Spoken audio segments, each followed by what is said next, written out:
Versailles ouvre les portes des appartements privés de Marie-Antoinette. Pour ses 400 ans, le château de Versailles ouvre au public les portes des appartements privés de Marie-Antoinette. En septembre 1623, le roi Louis XIII passe une commande pour la construction d'un pavillon de chasse qui devient par la suite un des monuments les plus visités de France et connu dans le monde entier. Malgré cette large popularité, tous les mystères de Versailles n'ont pas été révélés, à l'image des appartements intimes de la femme de Louis XVI. Une porte dérobée, cachée sous une tapisserie, permettait à ce trésor d'être préservé des regards.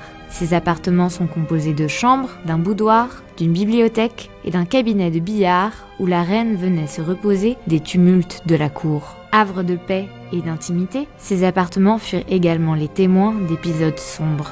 Marie-Antoinette vient s'y réfugier à l'aube de la Révolution et elle y est arrêtée avant son procès et son exécution.